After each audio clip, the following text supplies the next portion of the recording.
আসসালামু আলাইকুম dear learners আর viewers.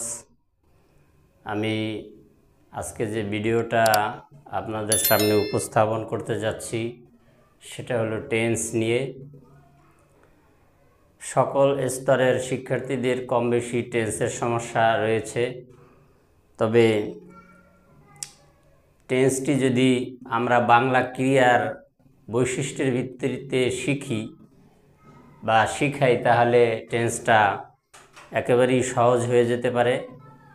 তো এই জন্য আমরা যদি বাংলা ক্রিয়ার বৈশিষ্ট্যগুলো জেনে নেই, তারপরে টেন্সটা শিখি বা শিখাই, তাহলে টেন্সটা আর কঠিন থাকবে না। আর টেন্স তো অবশ্যই স্পষ্টভাবে পরিষ্কারভাবে জানতে হবে, কারণ টেন্স জানার উপরই নির্ভর করে ইংরেজি ভাষা জানা বোঝা। তাই শিক্ষার্থীদের বলবো তারা যেন এই টেন্স শেখার প্রতি খুব মনোযোগ দেয়। যাদের টেন্স ক্লিয়ার নয় তারা যেন আমার এই ভিডিওটি দেখে। তাহলে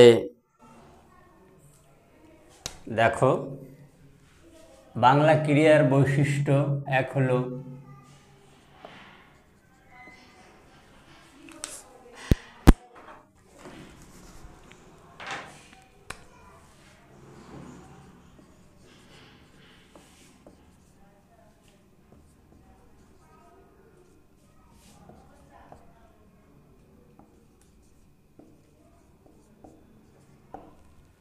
কাজটি শেষ না হয়ে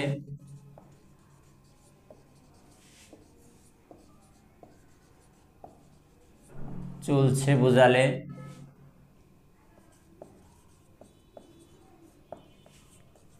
ক্রিয়াতে স্ববর্ণ থাকে এবং এর আগের অক্ষরে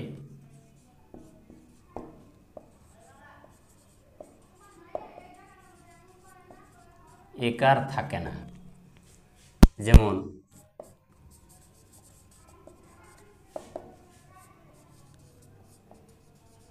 ছেলেরা খেলছে, এই বাক্যটিতে আমরা বলছি যে এক ধরনের ক্রিয়া বাংলায় কাজটি শেষ না হয়ে চলছে বোঝালে ক্রিয়াতে স্ববর্ণ থাকে, এই স্ববর্ণ থাকে এবং এর আগের অক্ষরে একার থাকে না। যেমন ছেলেরা খেলছে, এখানে এর আগের অক্ষর লয় কিন্তু একার নেই। ছেলেরা খেলছে, এই খেলছে দ্বারা বোঝায় খেলা শেষ হয়নি, চলছে।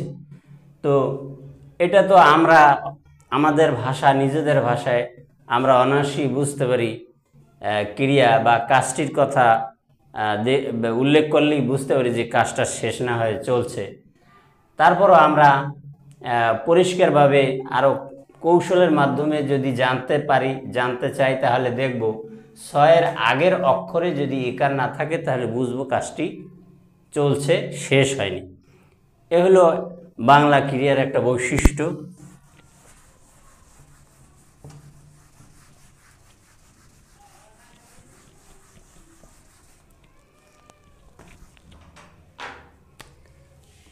বাংলা ক্রিয়ার দ্বিতীয় বৈশিষ্ট্য হলো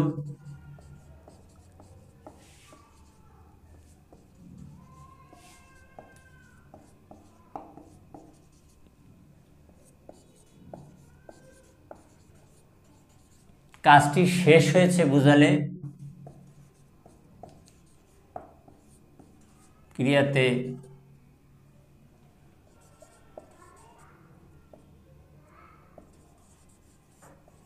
স্ববর্ণ থাকে এবং এর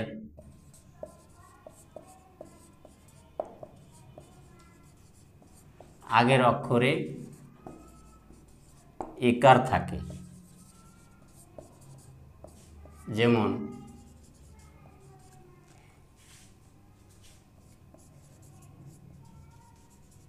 ছেলেরা ভাত খেয়েছে, এখানে আমি বলেছি যে কাজটি শেষ হয়েছে বুঝালে ক্রিয়াতে সবর্ণ থাকে এবং ছয়ের আগের অক্ষরে একার থাকে। কাজটি চলছে, এর আগে আমরা আলোচনা করেছি, সেখানেও সবর্ণর কথা বলা হয়েছে, কিন্তু সেখানে সবর্ণের আগের অক্ষরে একার ছিল না। যেমন খেলছে, এখানে সবর্ণের আগের অক্ষর লতে একার নেই। কিন্তু আমরা এখন ক্রিয়ার যে দ্বিতীয় বৈশিষ্ট্য আলোচনা করছি, এখানে কিন্তু সবর্ণের আগের অক্ষরে একার আছে। যেমন খেয়েছে। তাহলে মনে রাখতে হবে যে কাজটি শেষ হয়ে গেলে তার আগে শেষে ছ থাকে এবং ছয়ের আগের অক্ষরে একার থাকে। আমরা তুলনামূলকভাবে উদাহরণ দিয়ে বুঝি।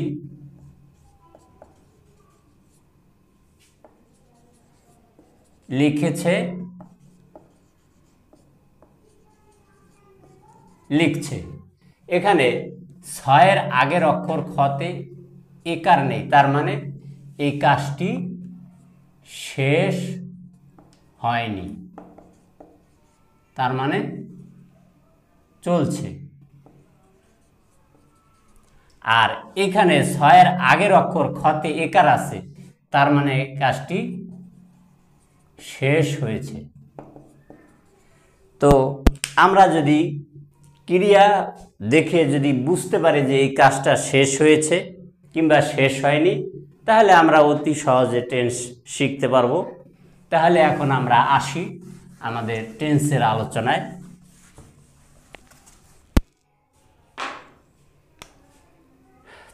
তাহলে তবে কাজটি শেষ হয়ে গেলে, কাজটি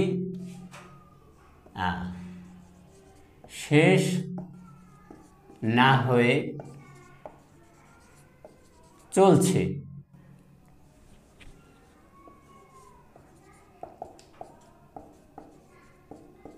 এরূপ ক্রিয়া চেনার উপায় হবে সবর্ণ। কাজটি শেষ না হয়ে চলছে, এরূপ ক্রিয়া চেনার উপায় হবে সবর্ণ। আর শেষ হয়েছে এরূপ ক্রিয়া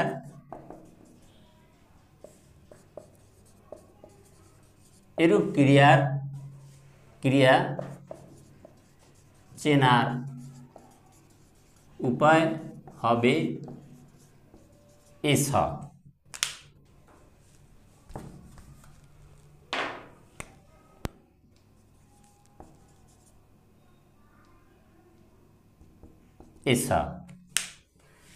এস মানে ছয়ের আগের অক্ষরে একার। যেহেতু আমরা এই একারকে আমরা ব্যঞ্জন বর্ণে এই রূপে লিখে থাকি, এই জন্য ছয়ের আগের অক্ষরে একার, এটা বোঝানোর জন্য আমরা এ, আর কাজটি শেষ হোক বা চলছে উভয় ক্ষেত্রেই সবর্ণ থাকে। তাই কাজটি শেষ না হয়ে চলছে এরূপ ক্রিয়া চেনার উপায় হবে ছ, আর শেষ হয়েছে এরূপ ক্রিয়া চেনার উপায় হবে এস।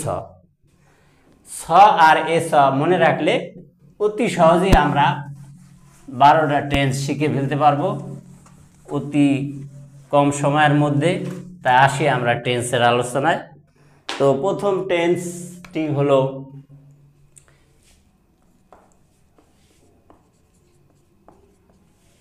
প্রেজেন্ট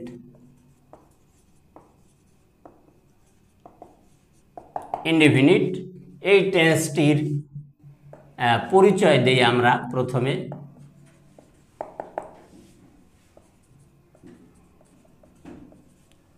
কাজটি চলছে না বুঝিয়ে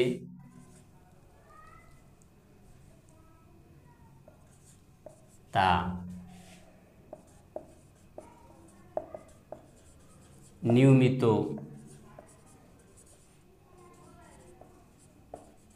অভ্যাসগত স্থায়ী,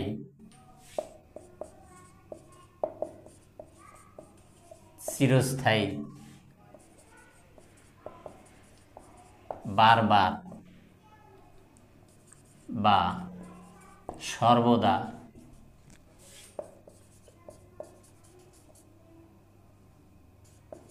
সংগঠিত হয় বুঝালে তা প্রেজেন্ট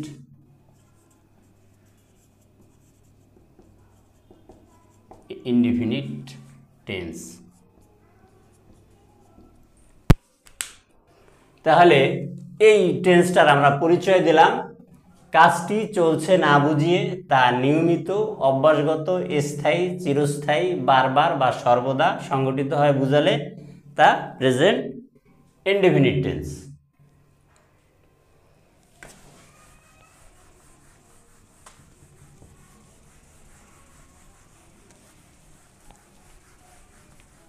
এরপরে এই টেন্সের চেনার উপায়।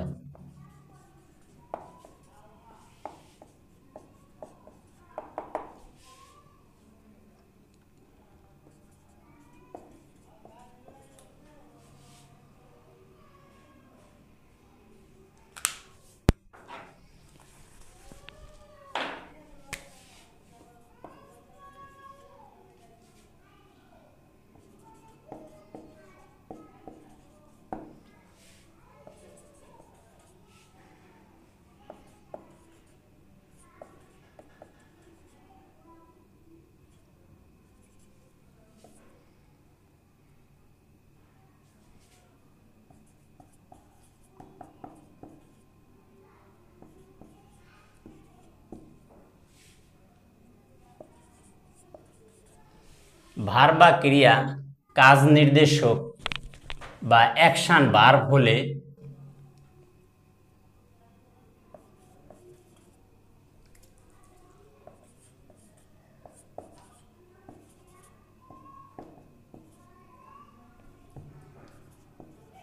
স্ববর্ণ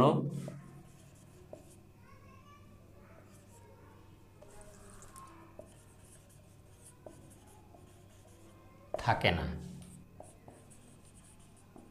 যেমন খায়, যায়, নেয়, দেয়। আমরা এই যে চারটা ক্রিয়া উল্লেখ করলাম, একটাতেও কিন্তু স্ববর্ণ নেই শেষে। খায়, যায়, নেয়, দেয়। তো অ্যাকশন ভার্ব বলতে কি বোঝায়? যেই ভার্ব দিয়ে কোনো কাজ করা বোঝায়। এই যেমন খাওয়া, যাওয়া, নেওয়া, দেয়, এগুলো কাজ করা বোঝায়। এরকম অ্যাকশন ভার্ব যদি হয়, সেই অ্যাকশন ভার্বের স্ববর্ণ থাকে না, এবং তাহলে বুঝতে পারবো যে এটা প্রেজেন্ট ইনডিফিনিট টেন্স।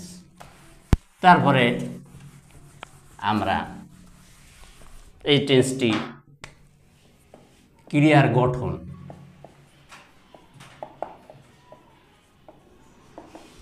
ক্রিয়ার গঠন হলো প্রেজেন্ট ফর্ম। আমরা জানি ক্রিয়ার একাধিক ফর্ম রয়েছে, present form, past form, past participle form, ING form. কিন্তু এই টেন্সে আমরা প্রেজেন্ট ফর্ম ব্যবহার করি। যেমন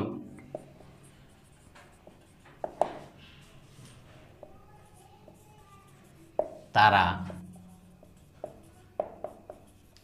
বাড়ি যায়,